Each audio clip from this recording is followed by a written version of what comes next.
Welcome to another edition of the Giants Huddle podcast, brought to you by Citizens, the official bank of the Giants. I'm in the Hackensack Meridian Health Podcast Studio. Keep getting better. It's time for another beat writer roundtable. I wish I went back and counted how many of these we've done. I think we're probably at like 5 or 6 straight years to preview the season with this. And joining me this year, as usual, we have Art Stapleton from The Record. We have Paul Schwartz in the New York Post. And now we have Chris Bisignano as the fourth member of our quartet here from Giants Insider. Gentlemen, how are you? Hope you are well. I want to start with this. Paul, you've been the longest on the beat, so we will give you the honors of going first. Age before beauty here. What's the most important thing you think you learned about this team this spring and summer? Why the hell do I always go first?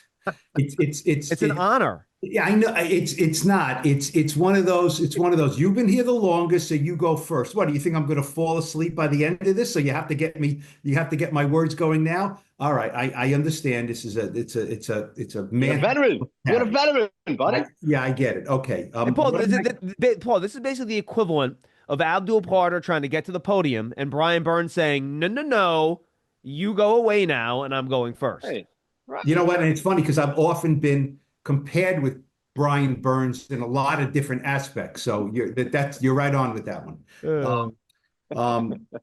You know what I learned? I learned that what new quarterbacks can do to the atmosphere of a room and a team. Okay. We don't know if they're going to add more wins yet. We think they will, but it's just they added 1, 2, 3 new quarterbacks, and this is not going to be a referendum on Daniel Jones today, right? We're not going to do that. But it just seems like the atmosphere and the attitude, and it was like the window was open and this breath of freshness came in. All three were different. I think we kind of got a sense what Russell was beforehand. I think we kind of got a sense what Jameis was beforehand. And I think what our senses were multiplied and magnified because they are more than what we thought they were. And I think whenever, when I've been covering the beat, whenever you bring a rookie quarterback in who they think could be the future, that adds juice. And I'll speak for myself. And I would think that all four of us will say that we were either blown away or surprised that Jackson Dart was so much of a revelation this summer. So that was my take on this team, that, boy, the quarterback room is different and refreshing and interesting, really interesting. Art, how about you?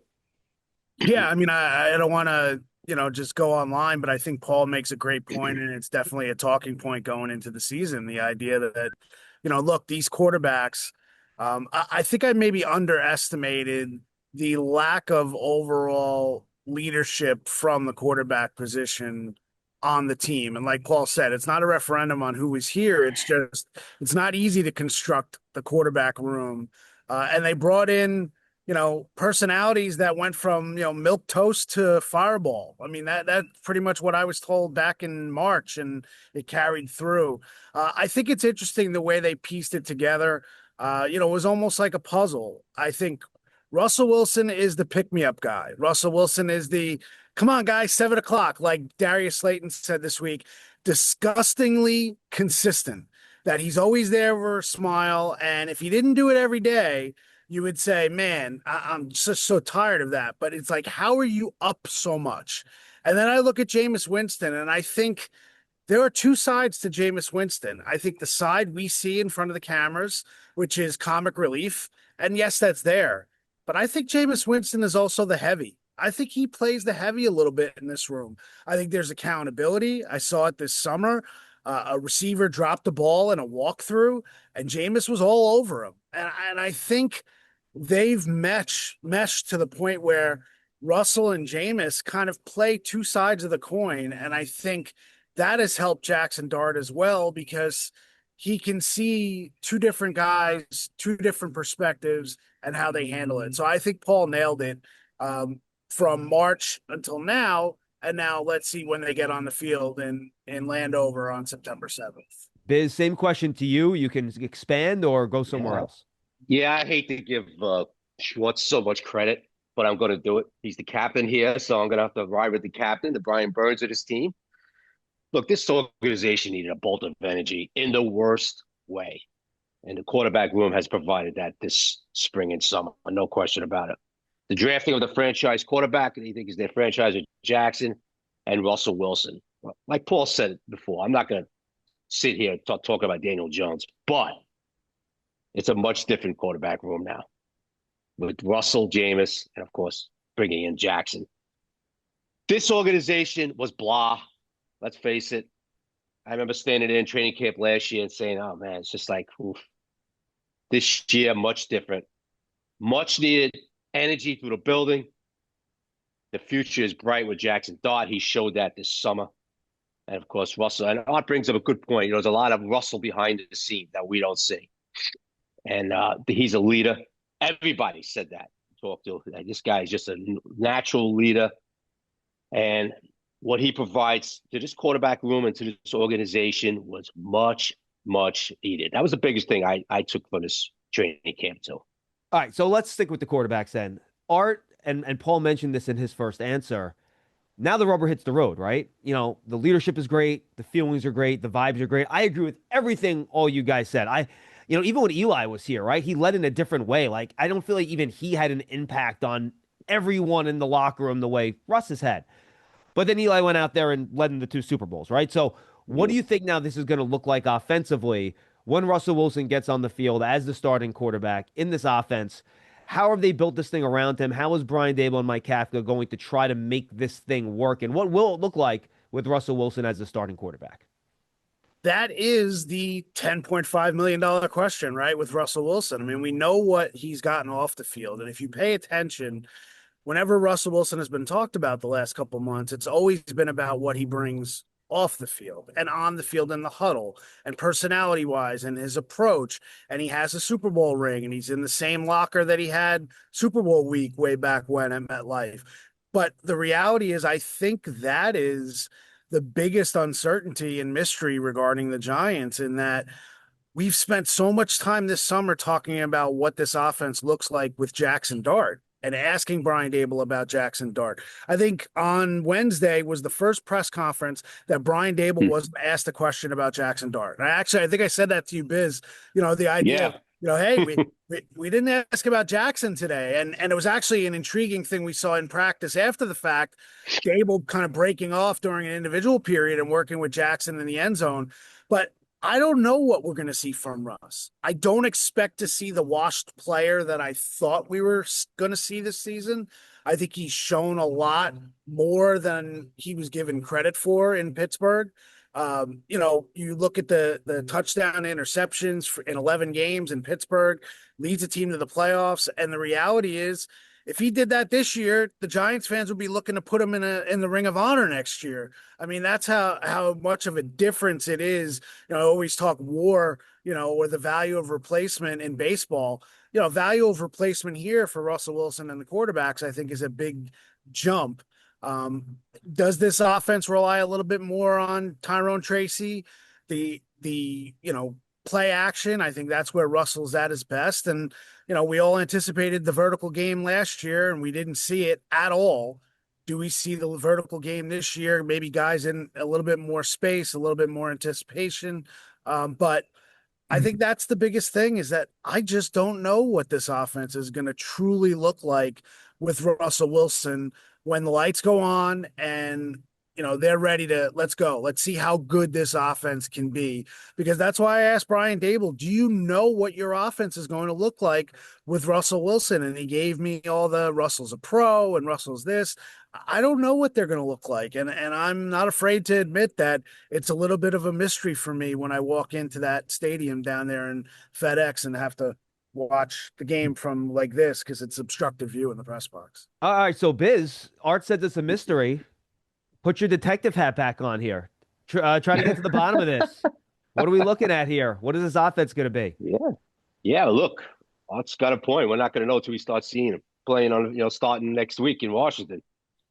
But what we do expect is this. Dave's never going to come out and tell us, well, we're going to attack down the field more and all that stuff because, Dave will rather have 15 root canals than tell us anything, what he expects to do this season. What the way they're going to attack it. But look, that's what we expect, right, John? We expect Russell to be more vertical. That's what they want from him. We'll see how that plays out. We're going to see a lot of boots. That's what Russell loves to do. And guys like Slate, look, there was times last season we all looked at the film after the games, I'm sure, where there was guys open down the field that the previous quarterback just didn't pull the trigger or didn't see and all that. So this offense now is going to be a lot of, well, we're going to get guys down the field and we're going to hit them down the field, okay? And that's what Russell's going to provide. So, because look, that's what Russell provides, right? We all know about the moon ball and what he talks about that, but he's a vertical guy. He gets it down the field. And that's what Brian Daboll and Mike Kafka want to do more. As far as turnovers, Russell's not. I'm sorry, John. Go ahead. No, go ahead. Go ahead, Biz. Yeah, look, Russell's not a turnover machine. That should cut down. Okay. But that's what they hope for. Let's get it down the field. Let's be more aggressive. Let's get guys like Darius Slayton more involved down the field. Okay. And let's see how it works out. Yeah, look, more explosive plays and fewer turnovers, I think, is like the brief summary of what you want this to be. Paul, you could touch the offense too. And I also just add to what Art said. You know, he said it was first time all offseason. There was no question about Jackson Dart. I think what the Giants want is that no more questions about Jackson Dart for a while, because that means that things are going well and you're asking about Russell Wilson and what the offense is doing, right? So I think that's going to kind of be the dynamic here as we move forward a little bit. Yeah, that's going to be wishful thinking. You know what I mean? It's just going to be. I mean, people will be talking about Jackson Dart at halftime of the Washington game if the Giants don't have 3 touchdowns. That's just the reality of a young, exciting quarterback. I mean, I think Art really screwed up by mentioning WAR, wins against replacement, with Biz on this thing, because he's already got Devers. You know, what's Devers wins against replacement, huh? Who? Yeah, there we go. Yeah. Who's Devers? All right, keep the baseball stuff out of this. I don't even know what wins against replacement. Fair enough. Runs batted in, home. All right, okay. Now I'm a real dinosaur. I get it. I even care about batting average, for God's sake. Yeah, me too. It's a boy, you're really old now, buddy. People go, well, he's hitting 217, but I'm like, yeah, you stop me at 217. And well, he's okay. Forget it. The question was about the Giants offense, right? Not about. Yes. Okay, I get it. You know what? I hear what you guys are saying. I almost think it's going to be a little more conservative. You know what I mean? I think they want to run the ball. I don't think they look at Russ and say, we got Russ 2012 to 2020. We got Russ. We got Dangerous. You know, we got the Seattle. I think they know exactly what he is. And I agree with you guys. I'm not sure. I mean, he looked fine. I mean, I was too dazzled by Jackson Dart to really... You know, I mean, he looked fine. You know what I mean? As Biz said, yes, the boots, the rolling to the right, I get it. You know, he still doesn't fire the ball over the middle. You know, people say that's not like part of his arsenal anymore. This way, right, over the top, beautiful. But I think they're going to want to run the ball, and I think they're going to want this to be kind of a ball control defense team. You know, they're going to want to say, you know what, Russ is going to be really smart. He's not going to create a lot of turnovers. We need more explosive plays, but that doesn't mean we're going to try to get a bundle of them. We're going to get them when they're there. We're going to, you know, try to get 21 points or 24 points and give this ball over to our supposedly ferocious defense. So I don't think it's going to be Russ. It's going to be Russ can make the plays. He's going to do what he can do. He'll be consistent and obviously low turnovers, but we'll see. I mean, Russ looked fine to me. You know, people ask me, how's Russ? How's Russ? He doesn't look physically washed. He definitely does not look physically washed to me. He throws the ball. I mean, I didn't watch him in practice in Seattle, but I don't look at an old quarterback who's like kind of just trying to get by on guile. But we'll see. I mean, but the decline the last 3 years, which is not crazy statistically, but it's there. So I'm a little torn between that. And I think because of that, they're going to say, you know what? We got Tyrone Tracy. We got Cam Scatterboo. We got Motor. We got some guys who will throw it to neighbors. And let's just keep it tight, keep it together, hit a shot when we can, and let Abdul Carter and the boys and Dexter Lawrence have their fun. Yeah. Yeah, look, and go ahead, Biz. Yeah, so look, that's what he did in Pittsburgh a lot last year, right? They had the defense and all that. And by the way, Biz, what he did when he was good in Seattle. Yeah, that's how he won in Seattle. Yeah, I mean, they, you know, like Paul said, this is don't mistake what I was saying about the Giants are going to come out winging it all over the field. But they're going to go more. They're going to be more aggressive with Russ. But like Paul just said, you know, like they did in Pittsburgh with Arthur Smith with Russ last year, they took their shots with Pickens down the field. Right. But their game plan was the defense. Let's run the ball, and that's what the Giants. You're going to see a lot of that. You saw a lot of that in the practices and the joint, like a lot of those little short passes from Russ and all that. And then you take your shot. That's what you're going to see this year because they have the confidence this year that Russ could go vertical. Okay, that's the difference. Russ could go vertical this year. The vertical game was not there with Daniel last year. Okay, this year they feel, hey, we have it back, and Dave's an aggressive guy, and they're going to take their shots. It wouldn't surprise me, John and guys, that if they run a very similar offense to what they ran last year with Daniel Jones, obviously take the running aspect out of it, but they really didn't have too much running in the Daniel Jones aspect either, coming back from the ACL.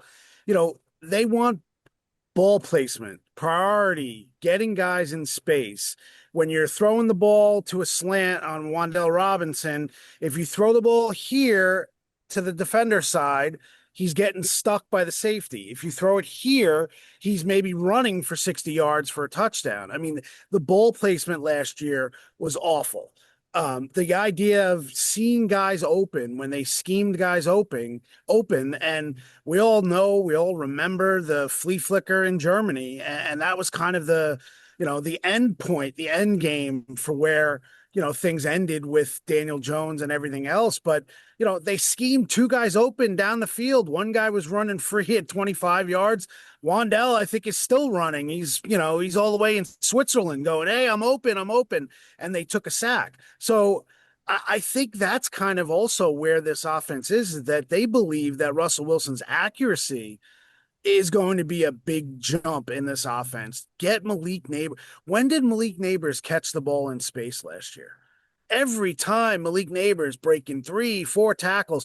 The best play, his highlight of the season, was the Colts game, and he had to break 3 tackles on the sideline to get down the field. So I think they're really trying to come up conceptually to be able to take advantage of a quarterback like Wilson. And then when Dart comes in, whether it's this year, next year, whenever, the idea of if he could put the ball where it's supposed to be, it's a catch and run offense. That's what Dable wants. That's what he's always wanted in this offense. And I think for the first time, they have an opportunity to be able to take advantage of something like that. Yards after catch. Paul, you had the story at the end of last season, and I remember you did the math. The yards after catch for Wan'Dale Robinson, it was unheard of. It was almost like, I don't know if you remember off the top of your head, but it was one of those things where it's like Wan'Dale had an unbelievable number of catches, and then when you looked at how many yards per catch, it was one of the worst you think you'd ever see. One of the worst in the league. Yeah. I think 7.5, right? It was 7.5. 7.1, something like that. Yeah. I remember I talked to Wan'Dale this summer, and I said, let's look at your stats. And I go, what was it, 91 or 93? What were his catches? 93, was it? 93, I believe. Yeah. And he goes, yeah, good, right? Yeah, good. I said, good. Yeah. And then I look at and he just said, it's got to be 10 easy. I said, he said, it's got to be 10 easy, like maybe 10.5, maybe 11, something like that. But it's got to be 10 easy. And it was like 7 really hard last year. Yeah. I like what you guys, I think it was I think Sean O'Hara was talking to Theo on one of your broadcasts, right, John? And yeah, he said about Russ, he said, so far in the summer, I don't see Russ throwing the ball. You know what I mean? When I cut, and that was not part of the Daniel Jones offense, right? Like I said, anticipation. He said, when I cut, the ball is in the air. I almost never see him throw the ball. And, so which means that you don't get your head turned around. He's going to hit you in the back of the head. But like that is what we're talking about, right? That doesn't have to be a boom ball down the field, but just get it, bang, bang. And, maybe Theo just catches it for 7 yards. Maybe it's a first down. Maybe it's first down and now it's 2nd and 3. Maybe he catches it in stride, bang, and he turns it up because we think he can do that. So that is it. Yes. You guys are all saying the same thing, which is right, is that it's not going to be pyrotechnics, but get the ball to the guys where they need to get it. And then let's see. Look, I think we're all fascinated. We've seen Darius Slayton play a million games. We've seen Wan'Dale Robinson play a bunch of games. We've seen, Malik play his 14, 15 games last year. We've all seen Jalen Hyatt play games and never see him score a touchdown. Could this help Jalen Hyatt? Maybe he's out there on, wide, and all of a sudden they got the fourth cornerback or some slow safety lined up. Okay, maybe Russ can hit him. So that's it. I mean, I don't think anyone looks at the Giants' weapons and says they are loaded. Holy smokes, they got a treat. That's loaded. They're not loaded, but maybe Russ can get them to do what they do best. And let's go here. Let's move the ball down the field a little bit. Yeah, and it's funny. I think I go back to the one bomb that Russ threw in the preseason. When he let that ball go to Bo Collins, he was almost surrounded by two guys. Bo Collins had not gotten open yet when that ball came out of Russ's hands, but he anticipated the bad angle the safety took, and it turned into an 80-yard catch. So I think that's a perfect example. All right, I'm going to leave this open-ended for each of you. Give me your X factor for the Giants offense this season. If you want to hit the quarterback again, you can, but we've done that, I think, a lot. This can be a player. It can be just something they need to do better. It could be a unit. Any way you want to go, we'll go Biz, Art, Schwartz. Biz, why don't you lead us off with this one? My X factor for the offense is going to be Theo Johnson. I think Theo's going to be a big part of this. Everybody talks about, when you talk about Giants offense, talk about Malik, right? You're going to talk about Russ. But you know what? I think this tight end room is going to be a big factor. And Theo Johnson is going to be a big factor in this offense. I would go. I'm going to go player as well. Mentioned him a little bit earlier. Tyrone Tracy. I think Tyrone Tracy, with what he did in such a limited resume as a running back last year in the NFL, and just kind of growing by fire, so to speak, during the season, I really think that Tracy thinks he can be something special. And I think by watching him, I think he could be, by the end of this season, we're talking about a top 12 back in the league. Now, what does that mean? It doesn't mean anything if they don't produce and they don't, win games. But I really think that this offense, as much as it's going to revolve around Malik Neighbors, number one. And I agree with Biz. I think Theo Johnson could have the second number of targets on the team. But I think Tyrone Tracy could be a player that he's going to get a lot of attention because of the fantasy football aspect. So a lot of people week 1 to week 2 might be talking Tyrone Tracy. I think for this offense, all of the rookies we talk about last year need to take a big step forward. I think Tracy, 800 yards rushing last year. If you're talking a full season and a quarterback that doesn't turn the ball over, you could see Tyrone Tracy at 1,200 yards rushing without even forcing it. Like, I don't even know if you have to be the most optimistic person in the world to think Tyrone Tracy could be the guy that does that. The Giants Foundation will host a 5K racing kids run presented by Quest on Sunday, October 26th at 9 a.m. at MetLife Stadium. Net proceeds will benefit the Giants Foundation. All participants will receive a commemorative t-shirt. After the race, stay for a post-race festival with appearances by Giants legends and the live DJ. Register now at giants.com/5K. The Giants Foundation is a 501c3 nonprofit corporation. Huddle up, get in here. If you're lined up here, you gotta go over the middle with it to score. Right. How do we make that happen? I don't know, but Citizens does. Make sense of your money with Citizens, official bank of Eli Manning. Paul? Does Tyrone putting the ball on the ground concern you heading into the season? Well, I didn't hear you. I got our landscapers now all of a sudden. Okay. I saw a guy sneaking up behind you there. Does Tyrone Tracy putting the ball on the ground concern you, Art, heading into the season? That's something he's got to pay attention to. I mean, talked about how he got grippers and off of Amazon in the spring and how he's working on ball security. I don't want to, John now has a colleague that he spends his weekends with who had a ball security issue, seemed to figure out a way to fix it and get to a point where he became the best running back in franchise history. So maybe I'll give Tyrone Tracy a little bit of opportunity to not put the ball on the carpet. But if he does that, then all of a sudden you're looking elsewhere. You know what? I could tell you, and Paul, will get to you in a second, talking to Tiki on, I forget what it was, one of the pregame shows we did in the preseason, he said, look, he has talked to Tyrone. He said, look, the one thing you need to do is not fumble because that will short circuit your career. You got to do the X with the one hand over, the other hand over. You're not going to lose it. And he has talked to him about that. They have talked. This Tiki actually has told me that Tyrone Tracy reminds him a lot of him.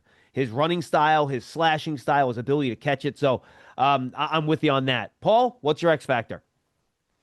I like how Art and Biz were pandering to the fantasy football. They're Absolutely. trying to get a little fantasy football action here. Oh, the tight end. The tight end is going to have 1 million catches. Target shares. Tyrone Tracy. Did you like? I like the target share art more than the target share. Target share. If you're in a what reception per point per thing. Oh, you go with him. PPR. Look. I'm old school, okay? You know who the key to this offense is? Andrew Thomas. Paul, by the way, we've set a record. We've done 1 million of these. We're like 25 minutes in.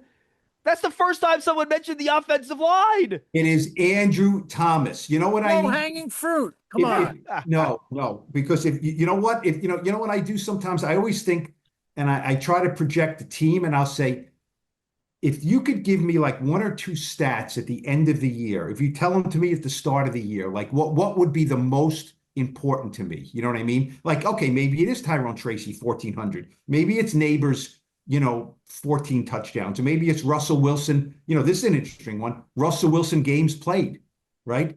If Russell Wilson's game played is 15 or 16 or 17, then they've had a pretty darn good year. To me, good year. Games played Andrew Thomas. We know he's a good player. I mean, you guys saw him, right? I mean, he didn't have a lot of time to run because of his foot. He had a lot of time to lift, right? Man alive, he's upper body is. I mean, he's never looked like that before. So I was talking to him about that yesterday, as a matter of fact, Paul. I mean, he's got some guns on him now. So to me, games played Andrew Thomas, because I know he's a good player. I know he's good. I know he could be really good. If Andrew Thomas is playing 15 games this year, I can say the offensive line is going to be okay. It's not going to be top 10, I don't think, but it's not going to be bottom 10. It's going to be okay. They have answers now, and they have some depth, and they have some pieces, but they don't have an answer for 15 games at left tackle without him. So, I mean, I really want to see him on the field in Washington. I get it if he can't be. If he can't be, I really want to see him on the field in Dallas, because they need him. They need him. They need him. It's about time all of us stop hyperventilating about the offensive line, right? And it's been more than a decade, and we have to do it, because they just cripple the team half the time. So if he plays, I think they'll be okay. So he is my X factor. Just get on the field and do what you do, because we know what he can do. And look, I'll be honest with you guys. I think the Giants' best player offensively in the summer might have been Jermaine Illuminor. I mean, he's had to block Brian Burns and Abdul Carter, and he did not lose many of those reps against some very good pass rushers in those one-on-one drills. I think this, to Paul's point, if this offensive line can be the 17th best offensive line in the league this year, I think a little higher. Okay, fine, 14th, right? I think that is more than good enough for this offense to function the way Biz and Art, you guys describe that you want this offense to look like. And I think they have the guys to do it. And I do think, to Paul's point, they have some depth behind the guys if they have some injuries too. I would give sorry, go ahead, Biz. No, I was just saying, man, I'll take 17th best. I know Schwartz is getting greedy over there. No, I want 14th. I'll take 17th best. For what this line has been the last few years, I'll take 17th best. NFL ranking of the offensive lines, Post Sports Plus. Paul will have it next week for you. I'll give you a little hat tip. You know what? The other X factor I was going to go for, I was going for players, but to go along the offensive line, to me, John Michael Schmitz. Will John Michael Schmitz be the player that the Giants thought they were drafting? I remember talking to Sean O'Hara when Schmitz was drafted, and it was one of those, give him a little time. He's got to get into his NFL body. He's got to get stronger. And we think that he could be this, and that's what O'Hara told me. Obviously, the Giants loved him. If John Michael Schmitz can deal with the behemoths that will be up front, the Jalen Carters of the world, and give a semblance of continuity up front at center, I think that could make a big difference. And on the flip side, if JMS can't be that guy, now all of a sudden are you looking at having to move guys around? Do you want Van Roten at center? And I think that kind of speculates. So I agree with Paul as far as Andrew Thomas goes, but I think it even goes deeper. I think Illuminor is a big player. I think Marcus Bowe eventually could be a big component to this offensive line at some point this year. The rookie 5th-rounder, he's shown really, really well at both tackle spots this summer. I personally thought they were going to move him to guard immediately when they drafted him. They stuck him at tackle, and he's looked really good this summer. Yeah, but I keep going back to JMS. JMS is funny. We kind of have this thing, we, pass each other in the locker room and laugh and, hey, JMS, hey, Art, what's up? What's up? He probably does it with you guys too.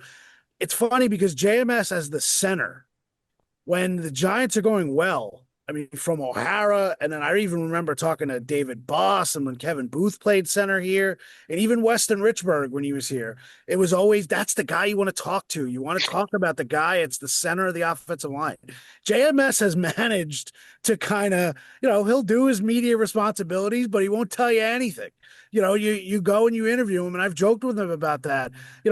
If JMS can be a frontline player here, not in the league, but a frontline player for the Giants, I think it changes the complexion of this offense, because now all of a sudden you're not just saying Andrew Thomas and who. You can actually say, okay, they have their center, and this guy now, a Joe Shane draft pick, is stepping into big shoes and actually coming into his own and developing. So that would have been, I was thinking about him when I went with Tracy, but you guys talking the offensive line got me going in terms of, a real key that really isn't talked about. I mean, let's be honest. How many times has John Michael Schmitz been on the podium this summer? Because I think the media, the beat, I'll speak for myself, we've given up on the idea of getting good answers from JMS. So every time John Runyon gets trotted out to the podium, it's like, hey, it's great because Runyon's great. Runyon gives great answers. Runyon, he's the guy. But to me, the key cog right here is JMS. All right, let's jump to the defensive side of the ball here, guys. A reminder, the Giants Huddle podcast is brought to you by Citizens, the official bank of the Giants. From game day celebrations to your everyday financial needs, Big Blue fans can get the most out of every moment with Citizens. Learn more at citizensbank.com/Giants. All right, defensive side of the ball. Biz, let's start Abdul Carter. Let's talk about the front. Okay, and move Abdul on. Carter. So I guess, Mike, I want to start this way, though. We know the personnel's better. They drafted Carter. They bring in Holland and Debo. But do you think the way this defense plays, Biz, and the way the personnel is going to be utilized by Shane Bowen will look different than what it looked like last year? Scheme-wise? Yeah. It better, John. It better. You have to adjust to your talent. I expect a lot of different schemes from Shane Bowen this year. You got man press corners. That's what you brought Paulson over here for. Okay? He could play that man press. On the other side, you got Tate Banks, you got Flott, whoever on the other side is going to be. You got to change your scheme, brother. And I think Shane Bowen will. As far as Abdul, you're going to see him lined up all over the damn place. All right? So Shane Bowen's going to adjust to his personnel. I think we've talked about this before. I think everybody's been talking about that since summer. You always have to adjust to what you have. I think Shane Bowen will. I think you see a lot. You're going to see a lot more man. We saw it in practices. We saw it in preseason games. You're going to see a lot more man press this starting next week. You got the personnel to do it now. I'm sure they feel they have the personnel to do it. I think you'll see that. And Paul, I think the combination of bringing in the two veteran DBs, last year's defensive backfield was very young, and I think we saw that turn into big plays. Having Holland and Debo here, not just how good they play, but their intelligence, combined with the fact I think you can count on the front to get to the quarterback, I think it is going to allow a lot more freedom to Bowen to basically do whatever he wants, right? Whether it's post-snap disguise, moving the secondary around to try to confuse the quarterback. These guys can sit on routes a little bit. The Giants had 5 interceptions last year. 5. Only one team had fewer, the Cleveland Browns, who had 4. There should be a lot more freedom here for Bowen to basically do whatever he wants on defense to try to create some more big plays, which they desperately need.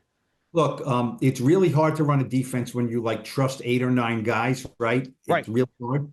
But it's also a challenge to run a defense when you have 13 or 14 and they all have to get on the field at some point, and you got to now figure out. I mean, Chauncey Golston was signed here to play. to play, and so is he on the field at first down and maybe Brian Burns is not on the field? I mean, there's things they need to figure out now. Roy Robertson Harris was signed to play to stop the run. So is he on the field and then Micah and then Abdul Carter's not. What was that slip? What? Who? Micah, you know what? I'm obsessed. You got Micah on your brain, man. I'm obsessed with the Packers roster. What can I tell you? He's talking about McFadden. Who are you guys think? Yeah. The best Micah in the NFC East is McFadden. That's right. We got him now. The New York Post might have a Micah McFadden feature coming up soon. Okay, that's why. Okay. Yeah, and as Art mentioned, Sports Plus. Sports Plus. He didn't mention it's only $4.99. It's like the greatest bargain ever. But I digress, obviously. I just think it's a big challenge now. It's easy to say, oh, Burns, Carter, Dex, Kayvon, let them run. That's easy. But if it's second and 3, they can't be on the field. They can't be on the field. You know what I mean? So I think the biggest challenge, yes, I look at this, and other than the other boundary corner, I don't think Deonte Banks or Cordell Flott won the job. Someone will get the job. They both were hurt this summer. I don't think anyone I look at and say it was a challenge and he picked it up. They were both fine. They were okay, but no one said, I won the job. So that I question, but I think almost every defense in the league, I don't think you go 1 through 11 and say, I have no questions about anything. So my question is, with this imported talent, with Abdul Carter, who we think is going to be a, stand them up, put them down, go here, inside, outside, I can probably scheme something for him, but they're paying Shane Bowen to scheme it right and exactly right with Golston, with Harris, with all these, it's not just cookie cutter anymore. And I think he's the key to the defense, really. He's the defensive coordinator. Is he up to this? Do you see a lot of different schemes this year, Paul, with him? Do you see him changing a lot up this year? Well, I think they're going to play more man. I just do. I mean, they have 2 man. That's going to be the biggest thing. Boundary corners, I think. Look, Tyler Nubin was a unbelievable ball hawk at Minnesota, right? He had 11 or 13. I mean, that was 13. 13. Yeah, I mean, I saw those games. He was taking the ball out of the air all the time. Was he even near the ball last year? So, I mean, I think Javon Holland is going to be a huge impact. First of all, he can go sideline to sideline. He is going to run down touchdowns run down plays that were touchdowns last year. And he's good with us, with the media. He's good, a little bit attitudey, but good. He's good. Yeah, he's all right. A little bit, but I think he's really good in the room. And I think whoever said about, they were young last year. I mean, Nubin and Drew Phillips. I mean, they have 2 guys now that they Tay Banks unquestionably. You know what I mean? Tay Banks is not going to be able to pull stuff that he pulled last year. He's got new coaches, and I think these guys will jump down his throat if they don't see him hustling now. So I mean, on paper, Adebo and Holland are really smart, good, 25, 26-year-old signings. These are guys in their prime. We'll see if it works out that way. There's always a reason why guys are free agents, right? George Young said that. Always a reason why someone's a free agent. You know what I mean? So we'll see. I mean, Dexter Lawrence is never going to become a free agent, right? Because he won't be allowed to. We'll see. But it's the guy who's cooking the ingredients now has got to get it right. Art, what are you thinking about with the defense? Pressure's on Bowen. I think it's 3 significant upgrades, and I'll put it like this: Javon Holland over Jason Pinnock. And again, we all I'll speak for myself. I think we all like JP, what he brought to the table. He's a good player. Waiver claim, solid player in the NFL, and still think he might still be running on that interception down in Miami. They brought back for a pick 6, but I think the Holland from Pinnock is huge. I think, I'll give you 4.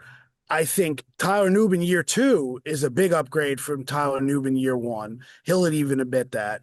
I was talking to him yesterday. He said my head was spinning. I had no idea last year, how fast I could play. Paulson Adebo to what Tay Banks was last year in year 2, I think should be a significant upgrade. And that allows either Tay Banks or Flott to be the second corner, as you guys said. And Abdul Carter from Azeez Ojulari, I think is a significant, just based on, again, fingers crossed, he's on the field and he's healthy, because that was always Azeez's biggest issue. But I think that upgrade in of itself, when you're talking about Abdul and the things you can do with him, versus, remember last year when Shane Bowen talked about getting the 3 pass rushers on the field, and it was the idea of, can we play Azeez inside? They could not do that with Azeez. So maybe that package got scrapped that maybe Bowen was willing to do, but they just didn't have the personnel to do it.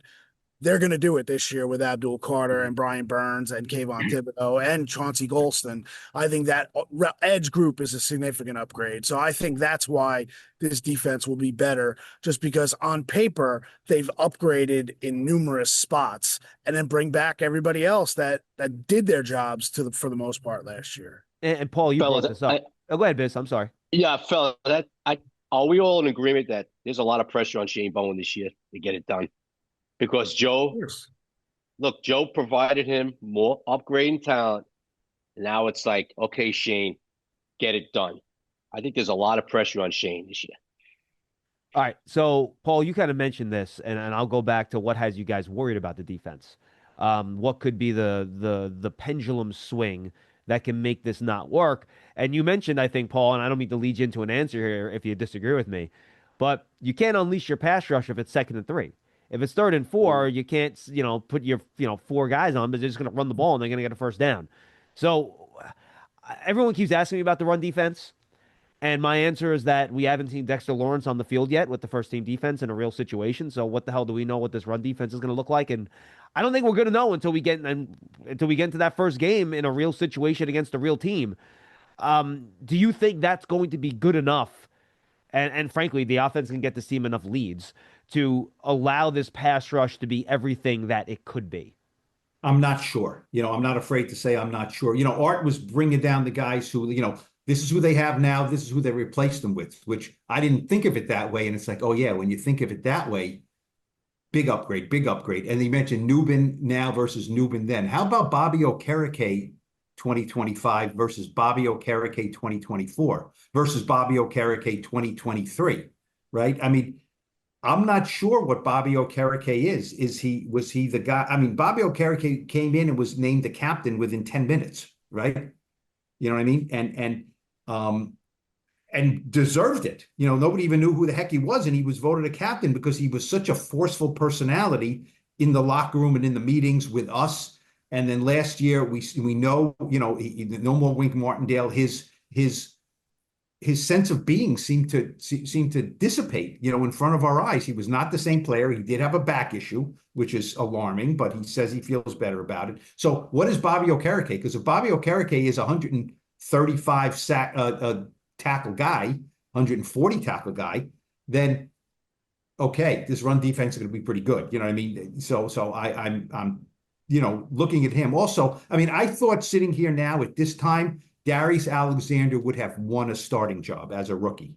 I think the front office and the coaching staff was looking and thinking, you know what, this 3rd round pick from Toledo, we think when the summer goes through, he's going to win a job. He got hurt a little bit, and he did not win the starting job. He did not. I mean, I think Roy Robinson Harris is going to be the starting defensive tackle next to Dexter Lawrence. That doesn't mean he's not going to play, and that doesn't mean he's a bust. But so, I thought he would be more of a force right now. So I think I'm in wait and see with the run defense. I mean, look, Dexter's terrific. We know that. I'm just in a wait and see because I don't know. I mean, I'm not in a wait and see with the pass rush. I mean, if the pass rush is not good, it's a big problem. If they're allowed to pass rush. But the run defense, is Bobby Okereke that guy? We mentioned Micah McFadden, right? He's a really good player. He's a good player. So we'll see. We'll see.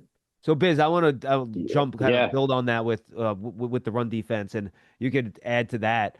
Do you think we might see more base defense on early downs this year, where you have Nacho, Lawrence, and Roy Robertson Harris with the 2 edge guys at the same time? Yeah, I think you will. I mean, and then you got to get, like Paul mentioned before, we got to get Golston. I mean, one of the reasons they brought Golston over here is for run defense too. Sure. Okay. I mean, By the way, Schwartz were you surprised that he got listed as a defensive lineman on the depth chart and not like an outside linebacker, yes. which I thought was a little interesting. Yeah, I found that a little interesting too.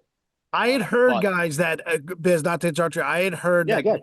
that may have been a processing thing through the league, and that's how that if you looked at the roster, he had been listed as DL all year.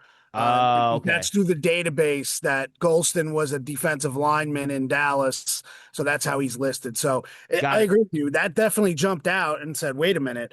But I wonder if it's just when they were putting together the roster, they just kind of spit it out and it had DL and no one took the time to change it. Maybe that's what I had heard. Yeah, that's very, very possible. Very, no, it's very possible. But John, getting back to the run defense, that's why Shane brought Roy Robinson Harris and Chauncey Golston over here for a run defense. And we're going to have to see how it turns out, because right now that's still a question mark.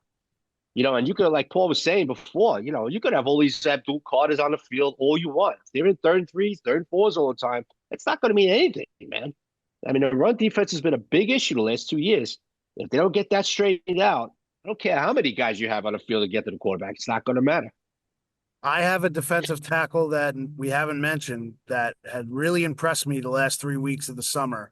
And DJ. I know where you're going with this, son. I know where you're going with this, DJ. DJ Davidson is somebody that I know they really like, that has had his issues with inconsistency and everything else. And I'm not trying to make him out to be, again, not a frontline player, but one of those things, I think of DJ Davidson, I think of like Daniel Bellinger. The value of him is much more internal than it is external. People aren't going to look at DJ Davidson and all of a sudden say, we got to get this guy on our roster. But I think Davidson shouldn't be forgotten in this mix. I think that's why Elijah Chapman ended up on the practice squad, is because Davidson is one of those guys that in early downs, you could see them putting him in the base and saying, you know what? Try to run at this guy. You know what I mean? Like run at these guys, and we have some muscle, some beef up front, rather than them taking their shots at trying to run at, Abdul at defensive tackle, or Elijah Chapman, or anyone else that they may try to just stick in there. So he's another guy that I think Davidson the last couple of weeks has kind of flown under the radar. I think they're really happy with how he kind of came out of the spring, coming back from an injury, and played really well the last couple of weeks. All right, he played really well on. Yep. And you know what else? I mean, this is going to mitigate having these guys, these edge rushers on the field too much. I really think that's going to be where they're gassed in the fourth quarter, right? Where they're playing too many snaps. I mean, I don't think it's crazy. I mean, it's probably not true, but I don't think it's crazy that the first snap on defense, Brian Burns is not on the field and Golston is. I don't think that's insane. I and it probably won't happen. I just think that they're cognizant of, we're not, Kayvon and Burns do not have to play 90% of the snaps anymore. 80%. Yeah, have them at 70, right? You know what I mean? Just and so when they really need it in the fourth quarter, God forbid they have a lead, right? And they can play that way, that they're fresh. So I think, that's part of this manipulation now, is who goes where, and then what's going to happen is, look, you can get burned that way, right? All of a sudden, a play goes bust, and Art or Biz or me, not you, John, you won't do this, ass in print, or, says, why was this guy on the field? That was a bad matchup. Why was he on the field? Why wasn't Dexter Lawrence on the field? How many times have we said that? And it's one of those things where it's like, you got to give the guy a break. He can't play 100 snaps. He can't play 60 snaps a game. Why wasn't Brian Burns on the field? Why was Golston on the field during that play? Well, because, for that screen pass or whatever that went bust. So, you can get too cute here with this stuff, but they do have more depth, and there's no reason to have depth just because you're waiting for guys to get hurt. Maybe DJ Davidson can be a guy on the third series on defense. You put him out there for Dex, right? You put him out there for Dex, and it's not just, okay, it's the Cross Bronx Expressway at 2 a.m. Let's just, the only time where it's open. So maybe that can work. I mean, that's what you need. You can't wear these guys down too much, even though you have to lean on them. If you want to know how to manage 2 minutes of crunch time football, I'm your man. But if you're wondering about a long-term financial plan, you should talk to Citizens. Hey, I can also talk lawn care. I'd like to learn about a mowing routine. Yes, I knew I could help. Make sense of your money with Citizens. So, Paul, 1st and 10 next week, 1st and 10. Washington's got the ball. Who do you have out there up front? You have the base. Do you have a Nacho Dex, Roy Robinson Harrison look with Burns and Tibbs? I think so, because I think that's what I have. Yeah, I'm not sure against Washington. Washington doesn't run it, though. They're going to have all these receivers out there. I don't know if they're going to have big personnel in. I think that's the big thing. John, you nailed it. Look at their schedule early on. Look at their schedule. Who's running the football at the Giants? Not a lot of running backs. Especially after Washington just traded away Brian Robinson Jr. last week. The reality is that, yeah, I know they have Krosky Merritt, Bill, that everyone wants to talk. If they're going to come out and give him 30 carries, I think the Giants will say, okay, that's great. We'd rather have that. So to me, I'm looking at it going, if the Giants defense, the run defense is so much of an Achilles heel, and you could make teams like Washington and Dallas and Kansas City, those first three, want to just come out and try to run the football at you, you know what?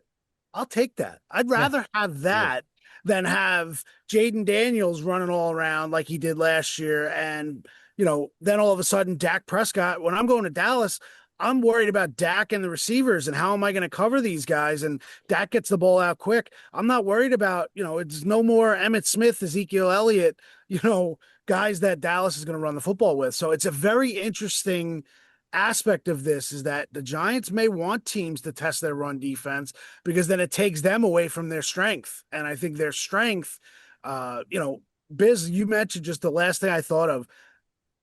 Abdul Carter could be an off-the-ball linebacker starting the game in Washington. And I've mentioned that before. Yeah. You know what, Abdul, you're gonna be the guy that's spying Jaden Daniels, and you're on the field. And we trust your instincts, and your goal is number 5. You watch number 5. You tell me, we got our guys. We know who's going to rush. We got their responsibilities. We want Abdul to be off the ball, use his instincts, use his vision, and just say, wherever Daniels goes, get him. See, I think on third down, maybe we really didn't see him get used as an off-ball linebacker on early downs in camp. That's not something you've seen more than us. But do you really think they've shown everything, John? No, of course not. Of course. And I think that's the thing is that the fact that they've shown it wouldn't surprise me to see it out there right off the bat. The idea of give Washington something that they weren't anticipating. And see how it works, and if it's a failure on the first drive, well, then you shelve it and you do something else. But I think they cannot also go into a game where they're putting their best players on the sideline either. Yeah. I mean, that's the hard part. And it goes back to Shane Bowen. I mean, I know it circles back, but this defensive staff has to be cognizant of the fact that these are our best players. What can we do to maximize their talents?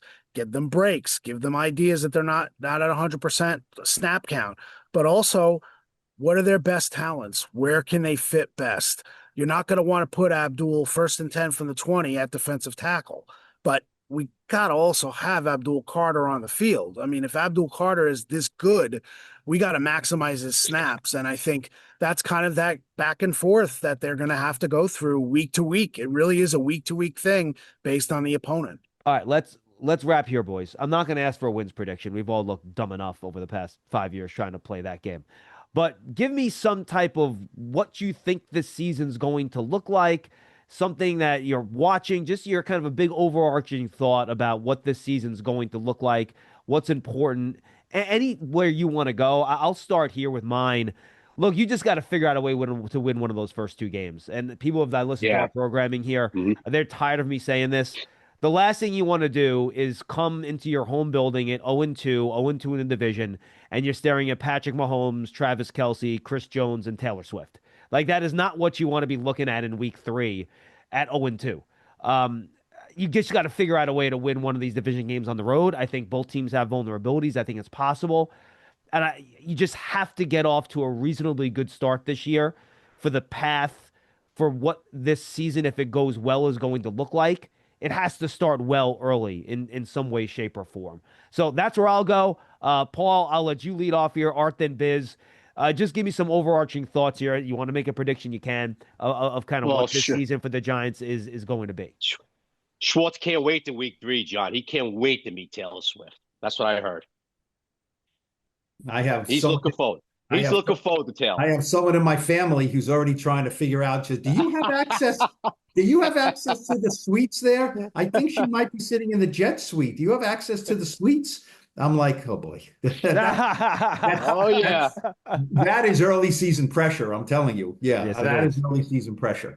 Look, I understand. I mean, I can look at the schedule too and say you can't be 0-2. Then you have the Chiefs. I'm going to take a bigger picture, okay?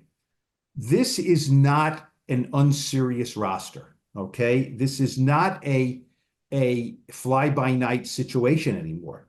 It's time to win some games, okay? And by some, I'm not saying 10, I'm not saying 9, I'm not saying 8, I'm not saying 11. I don't know what I'm saying. I'm not saying 3, okay? And I'm probably not saying 6 either.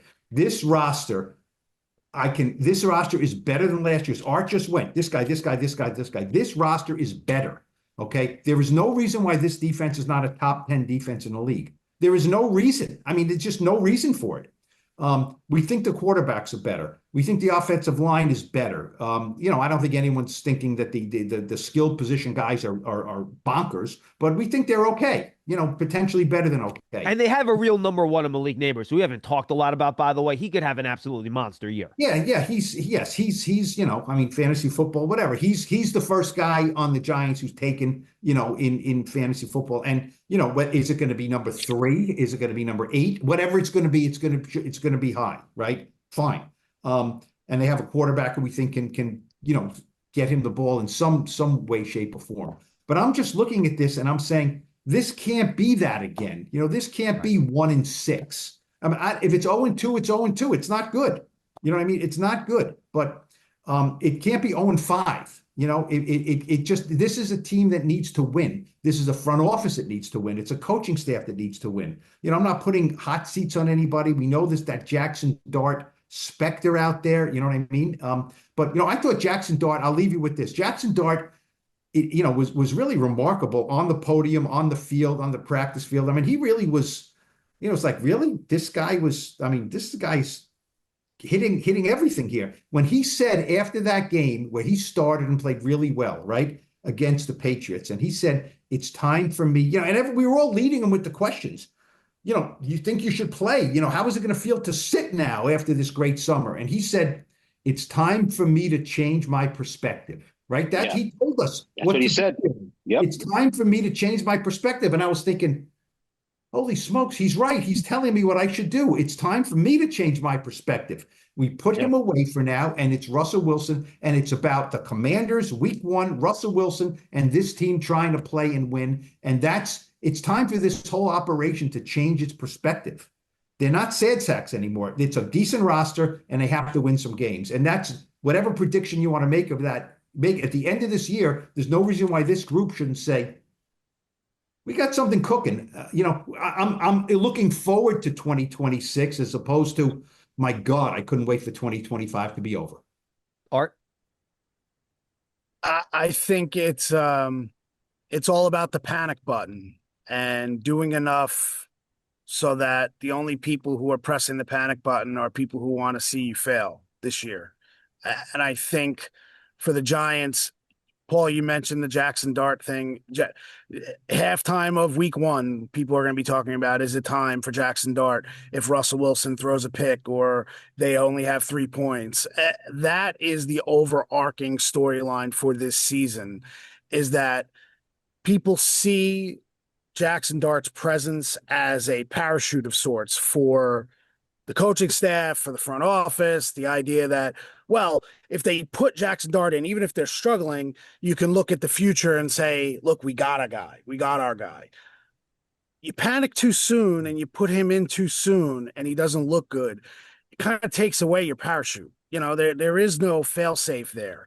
So I think that is the challenge, whether it's not internal, I think it's externally. They need to fight that off as long as they possibly can. And that comes with winning games, like you guys said, because it's not going to be easy. It's easy when you're winning games to tune out the people who are criticizing you. It's not easy to tune out criticism and people slamming you if you're not winning games and you're losing games and you're not producing the way you need to. And I do think that does start at the quarterback. And I think Russell Wilson is the one who's probably under the most pressure starting the year, is because everybody saw what Jackson did this summer. Everybody knows where the future is. The writing's on the wall. Russell Wilson has to keep that at arm's length. And he does that by the Giants winning games and Russell Wilson playing well at quarterback. Because I think internally, there are a lot of players in this locker room who believe Jackson's time will come, but this is Russell's team. Absolutely. That can change Absolutely. very quickly if things are not going well, because all of a sudden you're looking for answers, and then you look at that locker over there and you see number 6 and you say, is he our answer to turn this around?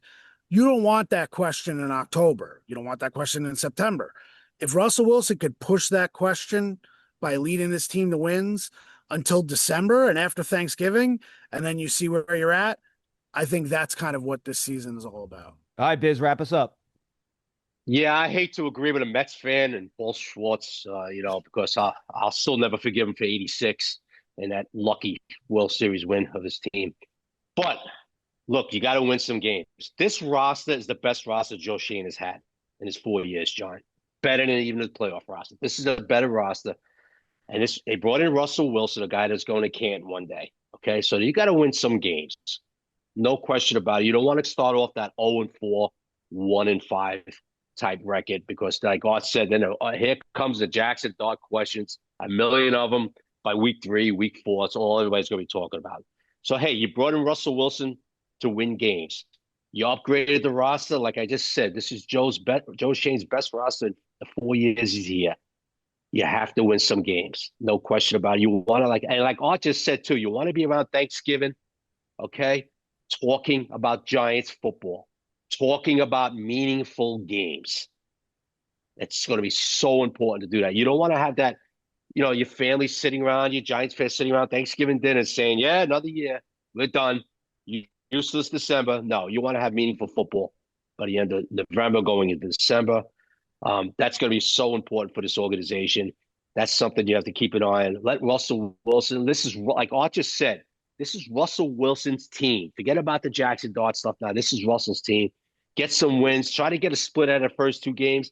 Because, John, it's funny because when the schedule came out in May, nobody had the Giants winning for any of the first 2 games. First 3 games, right? Different story now. Things change this really quick.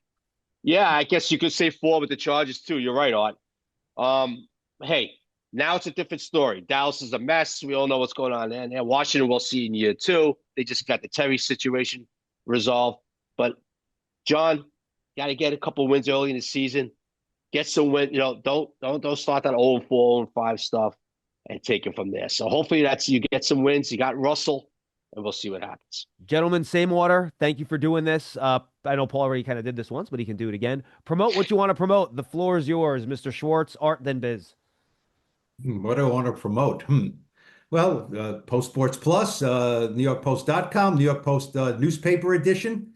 We're starting a California Post fairly soon. So you can based out of LA. How about that? Maybe I'll go cover the Rams. Is it going to be called the California Post or the Los Angeles Post? California Post. Oh, okay. So it's statewide. Okay. Yes, but I'm not really promoting that so much yet because I'm really based in New York here. You know what? No, this is fun. I enjoy this every year. Biz is a newcomer to this, and we all compete and we all bust each other and we kid around and everything like that. But I hope everyone else does. I think we all make ourselves better. We make each other better, and I think we I don't know if there's any day that I go out there and when I don't laugh with one of these 2 or 3 guys at least once. You know what I mean? And that's good. You know what I mean? That's good. In this crazy world, it's good to, laugh I agree, Paul. Something at some point. You know what I mean? There's plenty of people who don't do that. So, yeah. And, by the way, I was at Game 7 in '86. Okay. Oh, God. I was at Game 7 Oh, up here in we the go. stands. All Up right, I in the got to sta- listen to this guy now. Go ahead. Up in the stands. I was there. Okay. Okay, congratulations. A very deep and profound answer from Paul Schwartz there. I like that. Art, I'm surprised. I don't know what happened with that. I think you can edit that out if you want, and I can just say something else. But okay, yeah. No, I think we've seen a different side of the Paul Schwartz personality. I like that. How about you, Art? Is your landscaping done behind you? I Are they think done for mowing the now. lawn? For You're now. good? Okay, good. Where you want to talk California Post? Hey, we got the USA Today. We're all USA, baby. NorthJersey.com, print editions of the Record, obviously, and our All In with Art Stapleton podcast, year 5, which is amazing that we've done it this long. So much appreciated to everyone who enjoys our coverage, and always to you guys and to John. Thanks for having us on. This is always a fun thing. And bye week. Didn't we do it? We do it on bye week, don't we? Where the rest of the season is? Thought we have in the past. Every year it's always been, well, you said they would win this many games. And guess what? No, there's one thing that the Giants need to lose this year. That's the bookmark in everybody's search engine for Tankathon. Lose it. Oh, lose it. You're right. That's what you have to lose. The Giants have to earn the right to not be involved with Tankathon in December, because that's where the fan base has been, and they've been conditioned to go there and see where they're going to be picking in the next draft. Yes, Art, please don't make me start breaking down the opponent's average winning percentage for tiebreaker purposes for draft picks, please. We've done way too much of that over the last 15 years. I don't even know how long Tankathon has existed, but yeah, that would be my parting shot. Go away, Tankathon. Earn the right to not be included in Tankathon when everyone is pumping up their traffic on the website to see where they're going to be drafting in 2026. All right, Biz. Yeah, John, first of all, thank you for having me on. And Paul brings up a good point, man. Just, so many times we're just standing there watching practice, man. We just enjoy it, having laughs. Me, Art, Paul, all other guys. And it's so important today, right? So, and Schwartz, we'll continue this conversation about the Mets when I see you in person, okay? Put your finger down, okay? All right. Okay. I love how it's the Red Sox Mets rivalry, and the Yankees are the Yankees fans. Crazy thing. Right. I know, right, John? You got two Yankees fans here, and Biz has John, Art was breaking my chops in April, and then all of a sudden he's faded with that. And I don't hear much of him anymore. So anyway, it's football season. Yeah, right. So hey, you can find me and Jerry Foley in the Giant Insider podcast. And, of course, you can find me and Bob Popper on the ManjaCast, talking a lot of good food and a lot of good football. I'm a little disappointed you didn't bring any pasta today, Biz. What's going on, man? I'm not. No cutlets, no pasta. What's going on here, man? It's 9 in the morning, John. I can't, you know what I mean? So a little bit early for the breakfast sandwich, maybe? Come on, give me something here. I should have put the English muffin I ate. But anyway, hey, thanks, everybody. Hey, it's been a blast. Hey, let's hope we have a really good season, something that's everybody wants to talk about. Like Art just said, no Tankathon talk at the end of in December and all that. So, hey, let's have a good season. Thanks. It was a blast being on with everybody. Gentlemen, from your lips to God's ears. Thank you, gentlemen, for doing this right here on the Giants Huddle podcast, our annual Writers Roundtable to preview the season, brought to you by Citizens, the official bank of the Giants. For Paul, for Art, for Biz, from the Hackensack Meridian Health Podcast Studio, keep getting better. I'm John Schmeelk. We will see you next time, everybody.